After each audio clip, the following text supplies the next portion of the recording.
Hello there. This is the very first in my new series of Frankly Speaking, which is going out simultaneously on a number of social media platforms, as well as for our Seed Hub Club members. I'm absolutely delighted that my first guest is my friend, Carol Bagnald, who has an incredible story and fantastic advice to give you all, although she would be far too modest to be pushing herself the way I'm going to be describing her, because Carol has been a very, very important part of my life for a long time now and is an incredible example of what feminine leadership looks like in business. I'm just going to explain a little bit about what we're doing this morning. So the Frankly Speaking broadcast aspects of the next hour will be going out on a number of platforms. We will then be bringing it back just exclusively for the Seed Hub Club members, who will then be able to, within a Zoom room, ask Carol questions about their own brand and values, which is the main subject we were supposed to talk about today. But I was looking at my research and I've got so much to talk to you about, Carol. You've had such an extraordinary career. You are still having such an extraordinary career. And we were just laughing before we came on air, thinking, who would have thought when we started working together, I don't know, what was it, even 15 years ago or something, that we would end up with all this multimedia and pressing buttons. And thank goodness I've got a fantastic assistant sitting next to me who's pressing all the buttons. But I mean, it's just a new world, and it's a world that we're ready for. Yay. So thank you so much for being here, and I'm so thrilled to have you here. So Carol Bagnald, for me, the words that came to me this morning in my meditation was the word rainmaker, because that's what you are. I described you, I think, in the promotional material as a wizard of business and an advisor to top entrepreneurs. Majority are women and celebrities, and you have had an extraordinary career, which I'm going to ask you to talk about in a minute. But you are a rainmaker. You make things happen, and you do it in such a charming, graceful, relaxed way that people I don't even notice sometimes, as you've certainly in the past brought me together in situations with different people and introduced me, and of course it's been mutual. But it's been a fantastic experience working with you and having you as my friend in the last 15 years. I want to thank you very much for everything you have done for me. So starting off with that, Carol, so your career has been amazing. You started off in the very male world of banking and went to the very, very top. So over to you, and if you'd like to tell your story. Lovely. Thank you, Lynn, and good morning to you all. Yes, it's great to be with you today, Lynn. We actually met on stage, didn't we, speaking at, it was an event, I can't remember whether it's Eve or She, but we met on stage. Yes. We were both speaking and stayed friends ever since. But yes, I was probably had quite an unusual career for the current time. To everybody's surprise, I decided I was going to leave school at 16. Everyone had A-levels and university mapped out for me, but very independently decided I was going to leave at 16. I was never going to stay in the bank, and I can remember I only went to the bank was because I had careers advice. I wanted to be a journalist, and somebody said to me, "Do you really want to go and do a shorthand typing course?" Now, I had the same story. There was actually nothing wrong with that, but I'd actually asked to be, how do I become a journalist? So I think the next person I saw happened to be somebody from the bank. So I started at, it was Midland Bank in those days at 16, and quietly did my A-levels a year early and actually stayed in my banking degree. And the rest, as they say, is history. But one of the things I think I've been hugely fortunate I spent 4 decades. Yes, one organisation had a few different names and moved around a lot, but it's always been with business customers, private clients, but whether it's corporates or somebody who's just started their business at the kitchen table, and the privilege that I've had to see over those years what's happened to those people. It's, I've met people that I knew in my early 20s as a young bank manager, and I've seen them achieve honours for their services to their industry, the scale of some of the businesses that they've started. But equally, I've seen recessions, I've seen good times, I've seen bad times, but always different types of businesses. So when people do talk to me, there's normally a business, because there's thousands of them I've dealt with, somewhere along the line that has a story that's a little bit similar and perhaps a solution. So, that's one of the things that we always talk about. If there's anything you ever want to know, there's somebody else that's gone through it. So when I joined, joined Midland Bank, went through HSBC. I certainly won't go through it all. But one of the funny things that we're going to be talking about later, unusual things to talk about later, is knowing your own value. And it was still Midland Bank at the time. We'd just been acquired by HSBC. I was one of only a couple of female directors, and I was the first one that actually was expecting. And I can always remember going to see my boss at the time, lovely chap.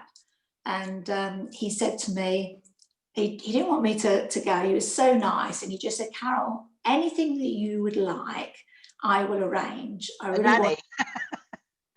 Do you know, Lynn, what could I have said? I could have said healthcare to make certain I had a perfectly good, healthy baby. I absolutely could have said about a pay rise. I actually asked for, now bear in mind, this is 25 years ago, I asked for a fax machine. Oh, you didn't. So whenever I was thinking about value and how do you value yourself, one of the things I keep thinking about is that fax machine. Now, in actual fact, it changed hugely, because what happened, that was the first flexible working from home. At the start, I hadn't appreciated the time, but that's how I was going to keep in contact. That's how I was going to be able to progress. So it wasn't quite such a silly. No, it wasn't. It wasn't. It's extraordinary how the times have changed, but you're right, absolutely right. And what you haven't said in your normal modest ways, how you did going through the ranks at HSBC, starting, as you say, when it was called Midlands, when it was part of Midlands Bank, from behind the counter at 16, you ended up in the very high role of CEO of HSBC Business Banking in London, which was an enormous job with hundreds and hundreds of people working under you. You had these amazing offices in Pall Mall, right at the top of the building. You had, you could have done anything. And if I may say, didn't to I say the word exploit, but I've seen other people. I don't want to be anti-men, but I've seen a certain type of men who get to the top of the corporate world, who get these fantastic resources and facilities as part of their job, and then do use it in certain ways that is kind of pushing them and their ego. And with you, when you were taking this fantastic job, not only did you build up the business for HSBC and do an amazing practical job, but you shared these facilities for so many other people and so many other events, causes, charities. You were supportive of so many things, and particularly women in business, which is where we work together, where you would host these fantastic networking events before there were any networking events on this level, where you would not only host them, but you'd bring people together and make sure they met each other. I mean, how was it being a woman, a very feminine woman in a masculine world, at the top of you couldn't go any further in your trajectory, and still keeping very authentic to your commitment to women in business and supporting them?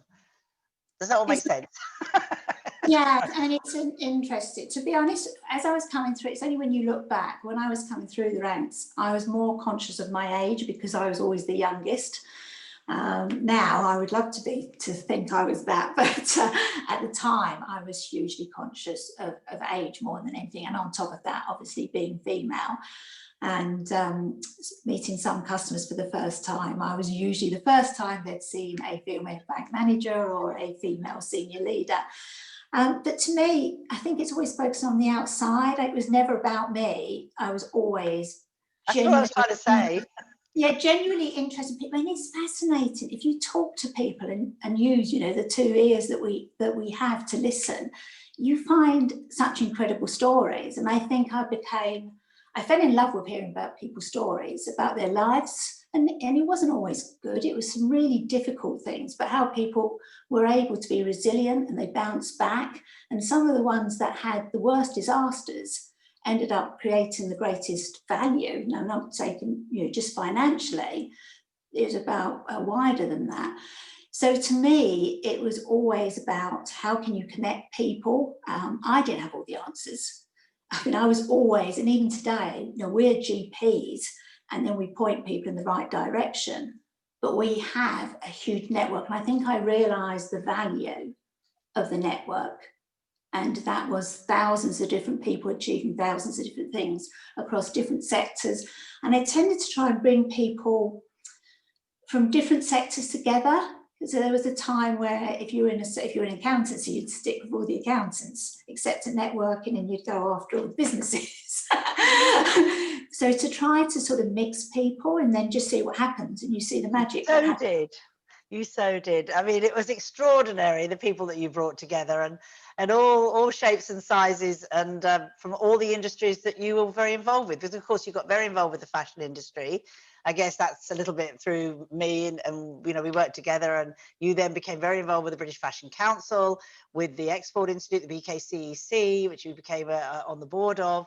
And there you were bringing together people from the more corporate world and showing them what was going on in the fashion industry, which of course is an enormously important industry in the UK. You got involved with the beauty industry and their organizations, and again would use the opportunities to bring different people from different areas together and tell each other stories. And I know that is part of the feminine way of doing business. Would you agree? It's a very different way of doing business, bringing people together, networking in that sort of, it's not sort of up for down, because you would bring people together, some of whom were indeed very, very key, crucial people in their worlds, and then you would bring them together with very interesting, creative people, men and women, but always very, as you say, always people with a story, and they would always enjoy being together. I mean, that was the thing. And it's always looking, I think, at where things complement, not necessarily being the same. So when I first got involved with the creative industries, it was heavily when I became the director for London, and I was tasked with growing the business, not just twofold, it was at least threefold. And I looked at it, the professional services were huge. They were the number one at that time, if you put all the professional services. The second was creative industries. And I talked to lots, and I've been on the board of the CBI, I've been involved in chambers of commerce, etc. And I talked to everybody about the creative industries. And everyone said they're so important, but nobody really seemed to be able to get beneath them. Now I realised, and it was quite a business decision, this one, I realised there's no way I was going to grow that business if I didn't understand the creative industries and really get involved with those. When I actually spoke to the key parts, the British Fashion Council was a beautiful one to be involved with because they were so international. One of the things that occurred to me the other side is some of those industries can be seen as, yes, creative, fun, but not necessarily as serious business as they should. Now, I sat on the other side, I saw the balance sheet, and I could see the people they were employing and how they were moving forward. So that's when we started to do some of the industry surveys and actually start putting value on the industry, and that came all the way down business, individuals, etc. So, you know, I think you sometimes have to look at not replicating, but complementing. It's the yin and the yang, isn't it, again? Yes, it is. And it is the feminine way. It's actually bringing together people, relationships, and thinking out of the box. Because banking traditionally is not known to think out of the box, let's face it. And you think out of the box. You see a situation, I've seen you do it so many times, where very unusual people, and I've already said you would get them together, but you would also see the business advantages. I think that's the important thing. You would see how people could grow their businesses by these connections, and indeed did. So all sorts of collaborations. I mean, events we put on for the women in business. I remember we had Ruby Wax speaking there. We had some top business women. I say we because, you know, I worked with you, and it was fantastic sort of being part of that. And as I said, having those glorious offices in Pall Mall to do it, and be able to put the most unusual people together and learn about, you're right, how do you learn about people's industries?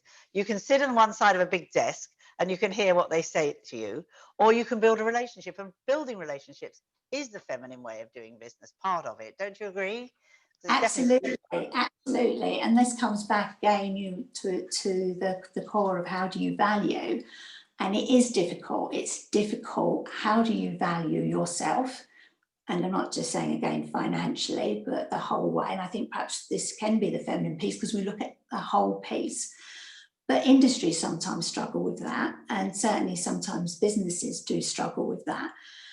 And you can do it in different ways. And I think that's the importance. It is about understanding, it is about learning some of the issues. Now, as a banker, and at the end of the day, I needed to find out all about the businesses. The best way to do it is to make it as open as possible. I learned, so I most probably would say I learned far more from any of my customers than they would have learned from me, because most people will share about what they do, what's difficult, what goes well, and you remember all these nuggets, as you do, Lynn. I mean, I've always said you're a fountain of knowledge on everything, because you remember the pieces that you had through storytelling through others, and then you pass that on when it's appropriate to another person who's struggling with something or is looking for an opportunity, and you come at it different. Have you ever thought of? Yes. And it's something, I mean, I do feel hugely privileged, because even today, I was with HSBC for 40 years, 5 years on International Women's Day this March. 5 years ago, we, Lorraine Ellison and myself, set up a partnership, Black on Silver, and that's our core business today. We are still connecting people, and Lorraine's background is through trade missions and very much international trade, and with the government as well. So, you know, even today, still, and I still see a huge number of the customers that I knew from a long time ago, and, you know, more recently as well. Quite a few are customers. Yeah, I'm sure.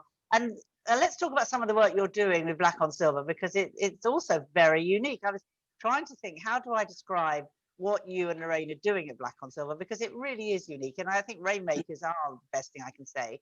You take on a situation, a client, and you look at all the possibilities and potentials to grow their value, to grow their brand, and obviously to bring them income. And in this current time, when we're seeing businesses closing down, people being made redundant, we are also seeing businesses starting. We are also seeing a different way of working, like we are this morning, talking on these various multi-platforms.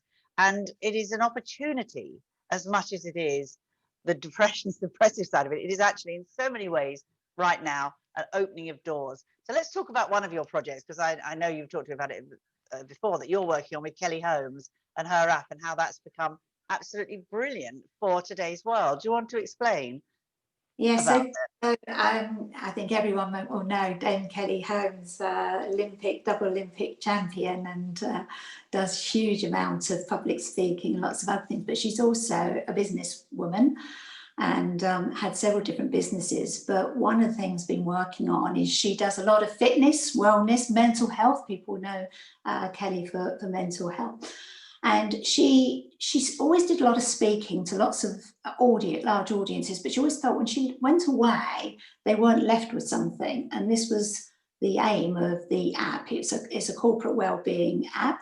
It's called Elf, if anyone wants to be able to look it up. It is on LinkedIn, and you'll see it under Kelly's own feed.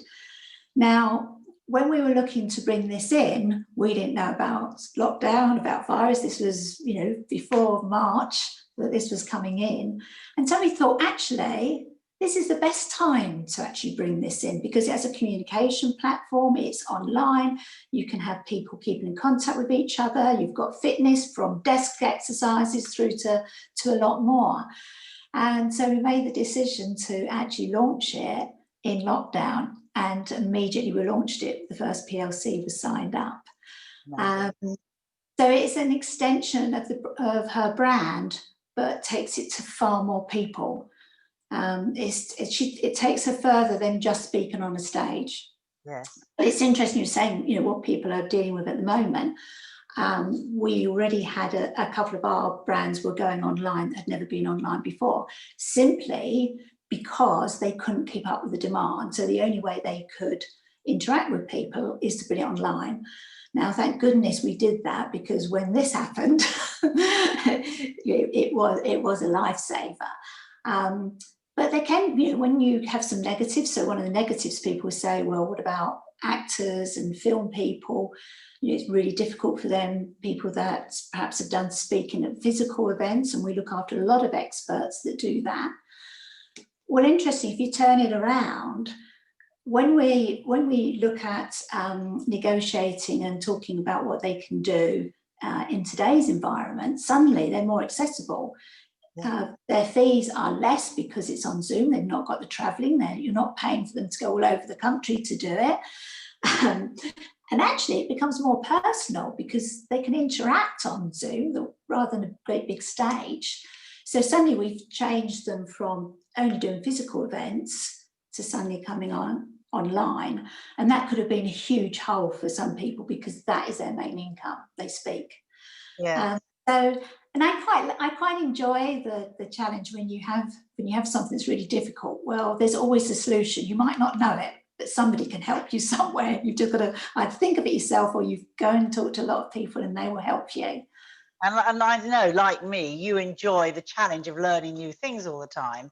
And in so many ways, using technology, we may not be natural engineers. We may not be able to create, well, I say we, of course, there's a lot of women that are engineers and are creating software, but actually the use of social media, the use of connecting online is a very feminine way. I mean, we can, and I have done with the Seed Hub Club, we've created a community. We can create a community, we can create a tribe who may not have actually met in real life, but have already built up very, very strong relationships, as my own members have done, through using the technology, through using the connection.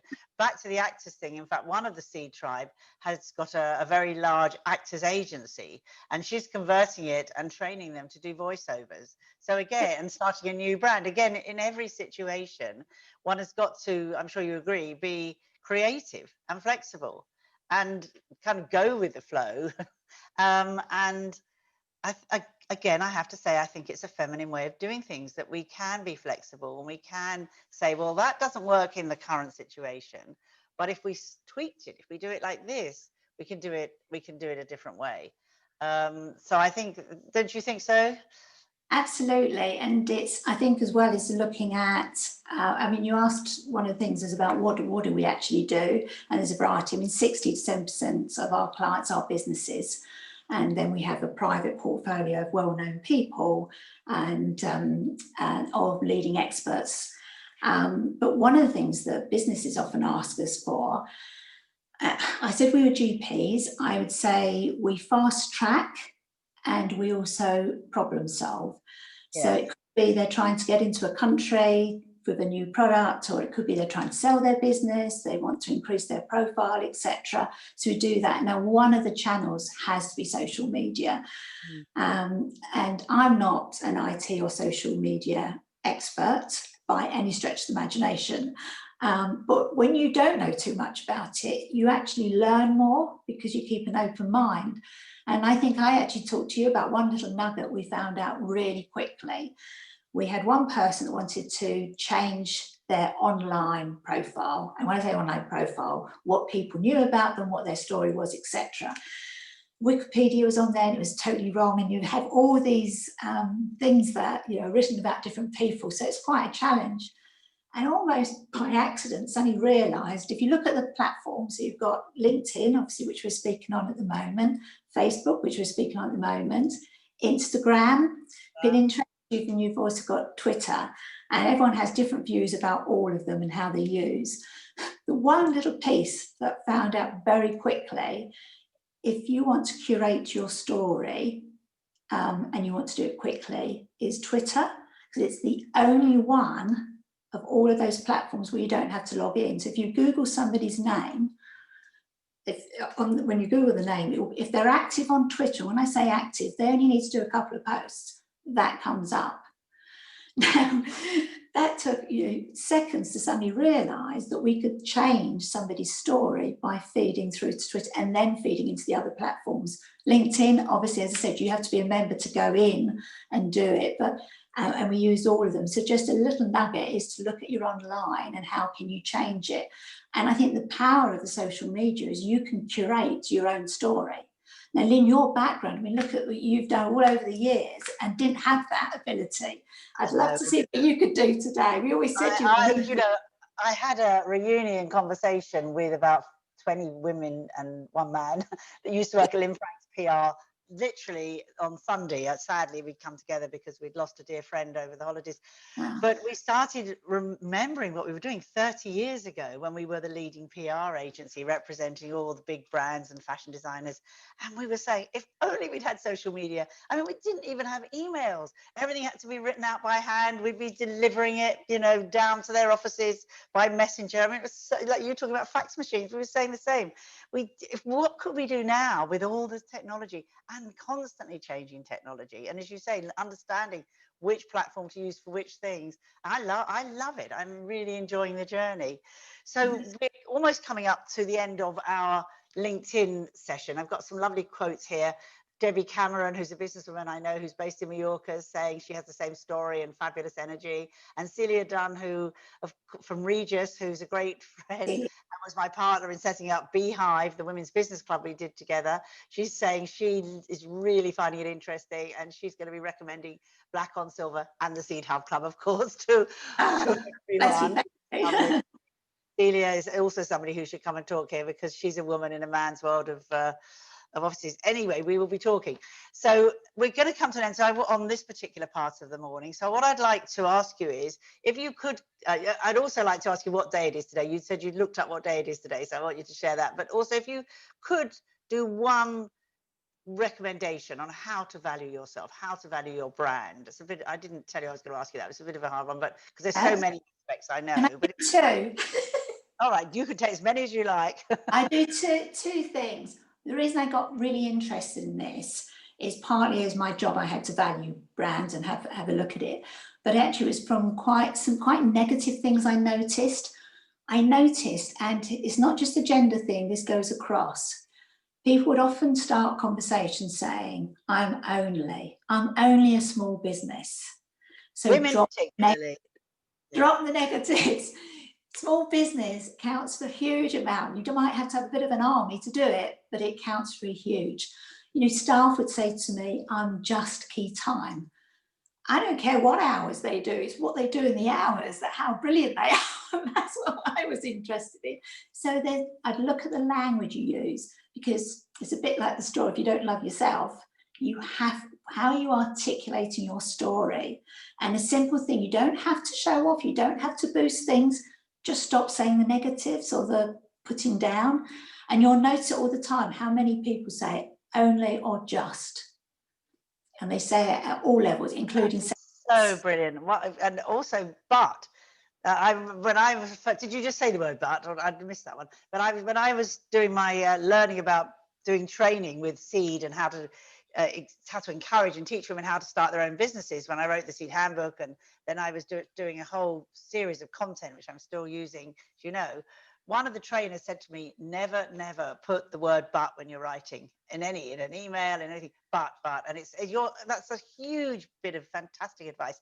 Never put in the negative, always be positive, And just take a minute, I would say, to look over everything you've achieved, and that's whether you're a business or an individual.